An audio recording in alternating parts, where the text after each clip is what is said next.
Hi there, my name is John O'Sullivan, also known as An Scaly Bug, the Little Storyteller. um, what I'm doing today is to share with you a story that I wrote concerning the Dagda, also known as, many other names, Uchi Allahar, pretty much a chieftain of the Tuatha Dannan. It's kind of a devotional work of mine to kind of find the stories of this ancient kind of individual and see if I can revisit them or to help people experience them in a new way. This story that I wrote is called A Dagda's Work, and it's actually 2 years old. So I've been doing this for over 2 years now, and it still surprises me the impact that it actually has. Where the story came from, and like a lot of my stories, I actually write them in what's known as a state of flow. So I usually have an idea, some people would say a muse whispering in my ear or some kind of inspiration, or even just a funny thought that pops into me. Um, and that would kind of start the images for me. And I'd have this idea of how this individual might interact with that based on my own research in the lore and based on kind of going back to the root stories and trying to figure out, what is chieftain and what is this kind of extreme personality of masculinity, but also sensitivity, fertility, associated with sustenance and sexuality. There's a lot of different kind of character to this individual, and it's not something that's widely explored to my experience. So I have this story here. It's, as I said, over 2 years old now, and the most widely read story of all the ones I've created. It is a long story, so please sit down, relax, get a cup of tea in hand, and I hope you enjoy my story, called The Dagda's Work. The High King sat in council. The long day's talk and deliberations had borne little fruit. The king had sent messages to call all of the chieftains and champions to speak about the changes wrought forth upon the Isle of Arran. All had come, and all had been heard, except for one, whose absence had not gone unnoticed. The Dagda had not arrived, and the king grew steadily more irate. As the sunsets turned the sky to red, the doors opened to admit a broad-muscled figure. The Dagda shuffled into the space, covered in sweat, muck, and road dust, his great club dragging a furrow in the earth behind him. To see this champion of the Dannan arrive in this manner incensed the High King, and drove him to chastise the Dagda. "What time is this, to arrive in our presence? You are summoned for the council, and your duty to the High King comes first, before whatever lacks appetites or debauchments you pursue." The Dagda stopped in his place at council, slumped to the rush mat upon the earth, and thought back over the last 7 days. The dawn's light had just warmed the earth and unlocked a grassy scent as the Dagda stepped out of his wrath. The message had arrived last night, summoning council in 7 days. The fire had sang of the island's need. So rested and refreshed, Dagda put his feet upon the path and set out. As the track wore on, he came upon a large field and found a man standing forlorn in its centre. The farmer looked up to see a broad stranger approach, his wide frame carrying some girth, covered in a clean lena. The stranger carried a massive club, raised casually over his shoulder. "The ploughshare is broke, and the field is more rock than not. If I cannot plant today, the grain will grow to rot, and my family will starve." The farmer's plea was pained, and the Dagda was moved by his woe. The Dagda looked to see the part furrow the farmer had been carving in the earth, and the rock upon which the blade had broken. With one large hand, he pulled the rock from the earth and tossed it to one side of the field. Planting his club into the soil, he began to pull the furrow along, his large hands in a vice-like grip upon the club wood, his shoulders locked to strain against the earth. What rocks he found were cast aside. As the noonday sun beat down upon his sweat-streaked body, the Dagda finished his last pull, and the field was furrowed, its rich brown soil bereft of rock. The farmer stood agape to see the feat, and went to speak as the stranger approached. The broad man held up a well-calloused hand, and with a quick heft he had the grain sack upon his shoulder. The Dagda strode through the field, casting the grain into the tilled earth. with his wide feet kicking the soil in to cover. As the day came to its end, the grain sack to its empty, the Dagda returned to the farmer. The man was humbled by the work and offered his home and hospitality with but one request. "What is your name, that I may speak of your deed?" The Dagda heaved a deep breath, and pushing his sweat-soaked hair from his eyes, he replied, "I am but your neighbour, and all I ask is that you offer your grain to those neighbours in need." With that, the Dagda picked up his club and moved off into the night. As the next day began, the Dagda came upon a woman, struggling up the road with a large water urn pressed against her body. As yet unseen, his eye travelled to her fair shoulders and wide hips. Yet as the woman began to lose balance, the Dagda moved to action, steadying the urn, and by that the woman, with a broad, strong hand. Their eyes met for the first time, and he saw the strong pride there. With a nod, he stepped back as she righted her burden. A long walk to the river every day builds muscle and character. The woman's voice was firm and resolute, and for all that, the Dagda did not offer to take her burden, for she had accepted it readily as hers. Looking deep into her eyes, he could see the concerns against which she had set her resolve. "Mayhaps we can see some quicker solution for you." Following the woman to her home, he walked about the land that was hers, with a fork of hazel held in his broad hands. When the hazel told him the spot, the Dagda began to dig. Down and down he went, shifting the earth up and away, deeper and deeper as the hazel had told him, until the fading light above was a small dot to the eye, and he stood waist-deep in water. The last task of the day was to stone the wall, so that the earth would not seep in and steal away the day's accomplishments. As the light faded, the Dagda looked upon the completed well. The woman approached and offered him some bread and cheese, which he gladly accepted. Hauling water up there every day will build strength, and being closer to hearth and home, more rounded character. The woman accepted these words, and with a grateful nod she asked, "Please, tell me your name, that I may say who has accomplished this deed." Standing soaked in mud, water, and sweat, the Dagda replied, "I am but your neighbour, and all I ask is that you offer the water from your well freely to anyone who have a thirst upon them." With that, he fetched up his club and set off into the night. As the third day dawned, the Dagda strode along a track run rough by cattle passage. He found a herder straining to heft a rock and haul it into place in what appeared to be a scree pile of stones strewn all about the place. The Dagda stopped and waited, knowing the rock was too much a match for the herder. The herder called politely upon seeing the broad-shouldered man observing him. "Ho there, your help, please. I fear this rock outmatches my strength, and I would be grateful for your aid." The Dagda moved to the rock, and with a smile for the herder's polite acknowledgement, he hoisted it under one arm and dropped it in line with the rest. "What plan is this you toil against?" The Dagda's question drew a heavy sigh from the herder. "The cattle hereabout are fierce and strong to their credit. Alas, I cannot keep them between stones that will not stand. My chieftain has set for me this impossible task, so that he may hold me to account should any ill fortune befall the cattle." The herder slumped to the ground, and in a depressed and dejected state, the sadness heavy upon him. "Please, I would ask humbly for your aid at least one day, restoring the walls. I can ask no more, for I will be forever repairing these bricks." Looking upon the man, the Dagda weighed his heart. Seeing the cloud that covered the man's joy, he nodded. "Go now and fetch the herd. Come back upon this place with all the beasts by the end of the day, and we shall see what shall be done for this." The man looked up, the first glimmer of hope to him, and stood and moved away as requested. With a flex of his broad shoulders, the Dagda relieved their strain, and swung out his arms to loosen the muscles. As he set his body to work, his mind began to hum tunefully.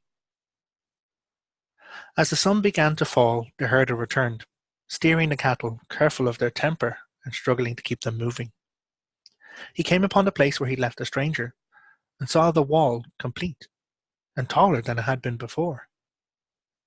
Driving the cattle through the gap, the herder looked about for the broad man, and was surprised to note a large deep ditch dug all about inside the wall. As he followed the ditch with his eyes, he saw the stranger arise from it some ways across the field. Dirty with earth, the strange man strolled over to the cattle, and the herder's ears caught up a rumbling low tune the stranger was singing. The cattle stood transfixed to the figure, as he casually strode into their midst, big thick fingers caressing their hides and horns. As he moved towards the herder, the man's voice became more distinct, as did the tune and the words. The cattle turned and followed as the stranger approached. The Dagda finished the song to the little hoofs, as his eyes met the herder's. With a nod to the man, he clapped his big hands, and the cattle bounced away across the field to explore their new home, each staying well clear of the ditch. Stand your watch upon the gap there, and make a gate of strong branches. This song is now yours, and the cattle will calm to your voice, should they become riled. Leave them their freedom, though, but for in serious need. The herder stood agape, and indeed the song did echo in his mind, and its tune came easily to his lips. Please, good sir, I ask that you tell me your name, so that your deed can be known, and to all, and this song be properly credited to you. The Dagda smiled. Hope had flared strong in the herder's heart. I am but your neighbour, and all I ask is that you offer this song freely to all who toil as you do. Oh, and keep that ditch clean and deep. With that, the Dagda grasped up his club, and swinging it merrily from one arm, walked away into the night. The morning of the fourth day found the Dagda washing his face in a lake, when his ears caught the sound of people moving through the brush. Standing tall, he swung his club to his shoulder and waited. The brush parted, and a beleaguered bunch of figures fumbled their way into the clearing, only to freeze upon catching sight of the broad-shouldered warrior, hard and glowering, standing feet planted wide, with a massive club held lazily over his shoulders. Dagda's eyes surveyed them quickly, his mind assessing each, weighing and measuring. It became very apparent that these folk were fleeing from conflict, rather than seeking it. The Dagda lowered his club and squatted down into the earth. Come, join me and tell me your tale. I fear it's one of woe, and would reassure you that you shall have no harm from me, and whatever aid I can offer. Slowly and warily, the people gathered forward, and formed a circle with this strange warrior, who now seemed small and amiable.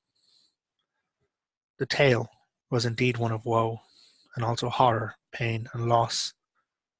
The words came haltingly at first, until the people saw the real concern on the warrior's face.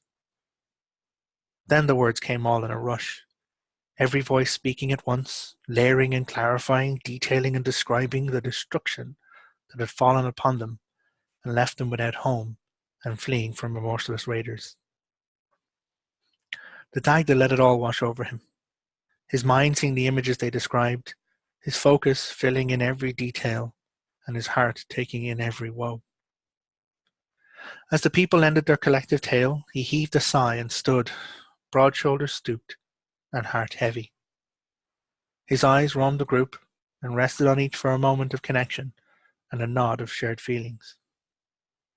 Rest here, my friends. Stay and be secure. I will find you a place safe from these raiders. The oldest of the people spoke then, to claim that no such place existed on land. The Dagda found a smile for him, and winked at the slyness of his own idea. Indeed, old one, you speak truth for the troubles you have seen. Trust me but a day, and we will see what can be done. With that, he strode down to the lake shore, his eyes scanning its width and depth. With a nod to himself, the Dagda stripped off his soiled lena. He stood with goose flesh raising on his naked skin as a fair breeze caressed his slab-muscled form. A few deep breaths, he strode forward into the lake and then dove beneath its surface. The people waited, for what must have been longer than a breath could be held, and just as they began to fear for the warrior, a child cried out and pointed. Far out in the centre of the lake, the waters lifted and a shape arose. Wet and slimed with muck, the boulder settled on something below the water, and then the warrior appeared. Climbing up, he stood upon the boulder, stamping his feet upon the rock. With a heave of air into his lungs, the figure disappeared below the waters again.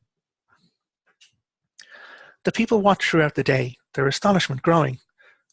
Time and again boulders rose from the deep and joined the first, until the warrior had formed a rocky island far out in the lake. As the day wore to its close, more smaller rocks were placed, linking the island to the earth at the shore where the people waited. As the last light of day left, the Dagda stood again before them, glistening water running in rivulets down his flesh to the ground, his lungs inhaling vast quantities of air. When at last his breath returned to him, the Dagda smiled again at the old one. When no safe place exists on land, we shall make one ourselves upon the water. This place is yours, and with but a small bridge, 2 men may defend against many. Go now, and make a new home of this place. Go. His smile took the sting from the words, the pain and the fears from their hearts, and allowed the buried hope to warm them. The old one stopped beside the Dagda and looked knowingly up at his bluff, wide face and broad smile. I see the woes of my people have left them. I hope they have not found a new home in your heart. Tell me, stranger, your name, that I may speak of the safety you have given us this day. The Dagda met the man's eyes, and allowed for but a moment the old one to see behind his smile.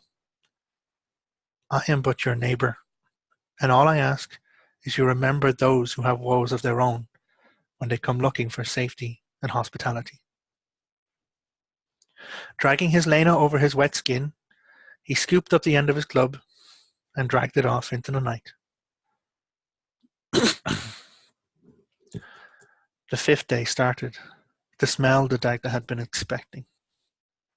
Smoke lay thick upon the air, and what more, his sharp senses picked up the scent of blood and death beneath it. With a heavy heart, the Dagda moved in the direction of that scent, mind already at work on the story of the previous day. Making no attempt to hide his presence, he was soon aware of figures moving as stealthily as they could either side of him. Carrying on his steady pace, he allowed his senses to catalogue their information. They moved with some skill and purpose. From the snatches of coloured clothing and snippets of noise, he marked them as warriors. From the sensation the Dagda felt between his shoulder blades, he understood their intent. Word no doubt ran ahead of him, and it wasn't long before his path was blocked by a band of some 30 figures. Stepping to the fore of these warriors, their chieftain flexed out his broad shoulders, axes held loosely in both hands. Taller than the Dagda, but not as broad, he set a fine figure in his war garb. Tracing the story of the people, the Dagda noted the leather kilt about his waist, held tight in place with a broad belt. Ragged clumps of matted hair ringing his waist as grisly trophies. Above the thin waist, the warrior's muscled torso was bare, but for the growth of chest hair and the tattooed markings of lines and whorls and dots, leaving a pattern of mayhem distracting to the eye. About the figure's thick neck was a gold torque set with gems, and above that torque was a shaved head, sallow-skinned, dead-eyed face of a remorseless killer. The head taker, the people had called him. That and butcher, murderer, and madman. The Dagda finished his threat assessment, and to his regret, he saw no madness in his killer's eyes. A madman can be managed, disabused of their ways, educated, or saved. This head taker would be none of those things. This the Dagda knew, but with a heavy sigh, He settled his feet and prepared to try anyway. "Look, lads, a lone lost lamb wandering the wrong woods." The voice of Headtaker was nasal and sharp, the mockery, of course, more for his men's sake than his own pleasure. "It seems we are fortunate, for the fun had just ran out of this place, with nothing left to pillage, burn, or kill. And here you are, some fresh sport, as if hand-delivered by the gods themselves." The troop of warriors were much pleased by their chieftain's words, and cheered him and pressed closer. Even those skulking few who had tailed him came forward to ring about the Dagda, cutting off any idea of flight. Not that he had such ideas. His purpose was set. There was work to do. Dagda raised his voice for all to hear every word. "I come for those you have harmed. I come for the woes you have created. I come for the souls of the dead. I come to reap a vengeance upon all who choose to stand against me. Take this your one chance. Take this gift I offer you and leave now to regret your actions and no longer do any harm." With the words stated, the Dagda waited. His calm declaration had stolen the bluster from the gathering. His confident stance and steady gaze had caused all to question their mortality. All that is, but one. "Gut this horse, son, and drag his carcass around for the wolves. He is one and we are many." And with that, he hurled the nearest man forward into the area around the Dagda. Headtaker was the first to react, with predictable malice. As if the first moment and movement had shattered the spell, the host descended, moving, cutting, stabbing. The Dagda's club rose more rapidly than any eye could follow, and the first man in range found it connected with his chin, snapping his neck and head back, crushing him. He was dead before he hit the ground, but the club had already moved on, as the Dagda moved about in the target-rich environment. All the while, the head-taker remained on the edge, watching and maneuvering, feeding his men to the stocky warrior with the large club. The day wore on, and the numbers dwindled. Many blows were landed on the Dagda's body. Many blades sliced his skin, but for all the wounds his flesh endured, his will was set and implacable. As the sun began to move towards the red of dusk, Dagda found his true target at last. Like a sly animal, Headtaker had used his men as chaff to wear down the enemy, hoping a crippling blow would allow him his sport. Never had he seen such destruction. Never had he seen such prowess. The warrior never seemed to move, yet always seemed to present the best defense to every angle of assault. The arc of that club was death for any who fell within its reach, and the power of those shoulders, placed within each swing, had seen more than 2 or 3 fall to each move. The time came for the Headtaker to act, to enter the fray and seal this warrior's fate, to claim his mane for his belt. If for some reason his feet refused to move forward, some feral primal sense in the back of his mind screamed danger at him, howled and clawed at the edges of his reason, freezing him in place.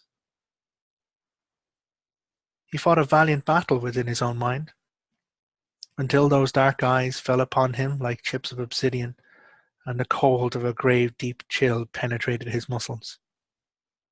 With a remote clang that never even registered in whatever remained of Headtaker's senses, the paired axes hit the ground. With eyes locked to his prey, keeping him in place, Dagda ended the 30th warrior's life with a blind backhanded swing, that club's death's head crushing his skull. Covered in the Dagda's red, the foe blood, he strode slowly forward towards the Headtaker. His eyes bored straight into the chieftain's mind, reading all of his deeds and weighing his heart. The judgment had been made the moment they'd first met. This inevitability is what left the warrior defenseless. Dropping his club, the Dagda took the warrior's head in his big hands, reaching either side in a firm grip.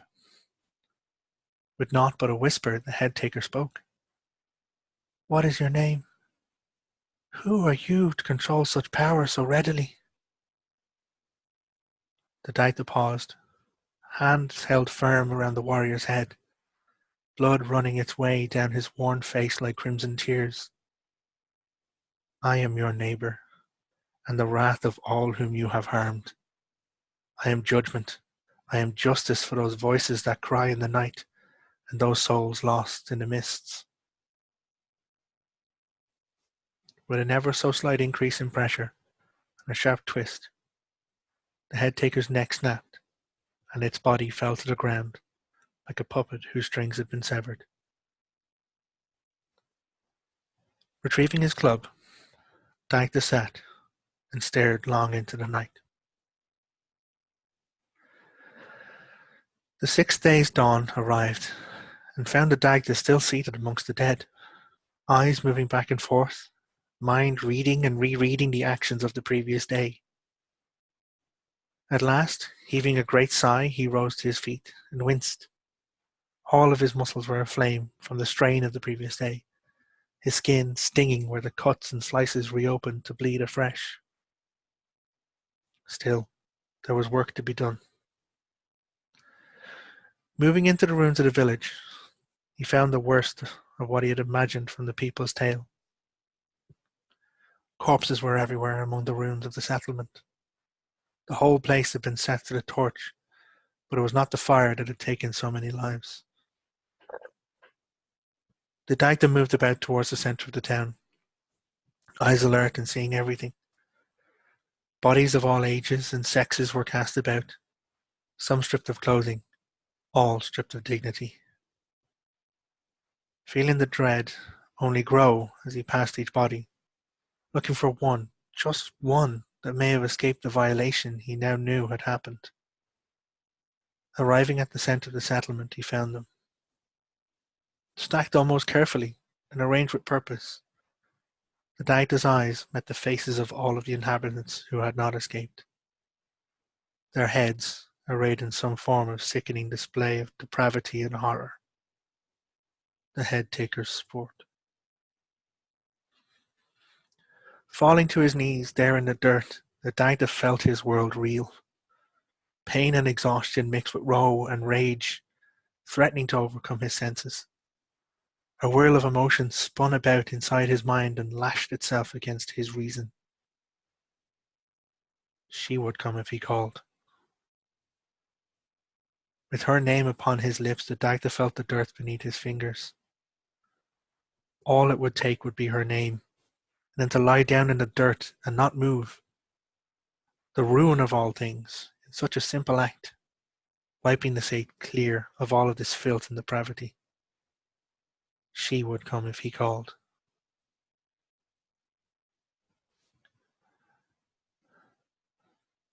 Kneeling in the dirt, the Dagda opened his tear-stained eyes and saw his thick fingers buried in the earth, the soil soft and warm to the touch. Danu, Mother, help me. Exhaling slowly, the Dagda let go of his emotions and allowed his mind to be still. There was nothing, only breath and the blackness behind his eyes. Then he saw them. The knowing gaze of the old one, the hopeful eyes of the herder, the resolute pride of the woman, and the hospitable smile of the farmer. All the rage fell away, all the pain left him. The weariness of spirit that had weighed more than the weariness of body faded. The Dagda opened his eyes and saw the spots his tears had made in the soil between his hands. Taking a deep breath, he began to dig with his fingers. It'd have to be a pretty great big grave to fit them all in, but he would not leave them violated and discarded. The Dagda set his will and moved the earth.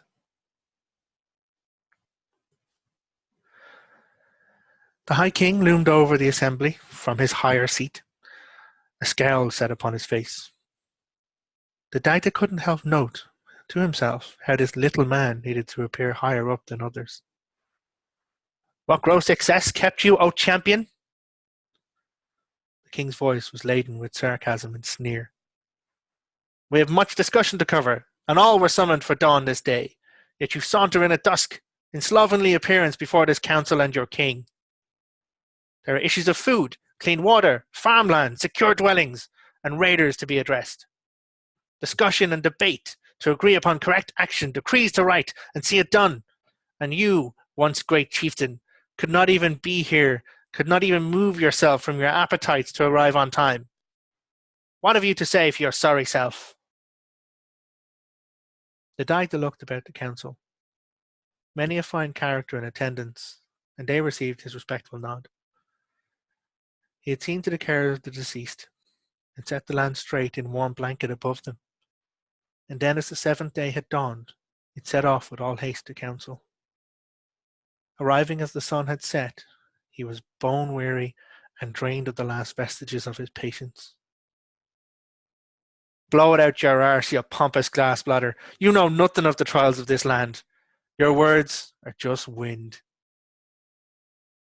As the High King leapt to his feet, in uproar, the council exploded in equal parts gasps and laughter. The Dagda finally found his rest in unconsciousness. A fine reward for doing the work. The Dagda snored.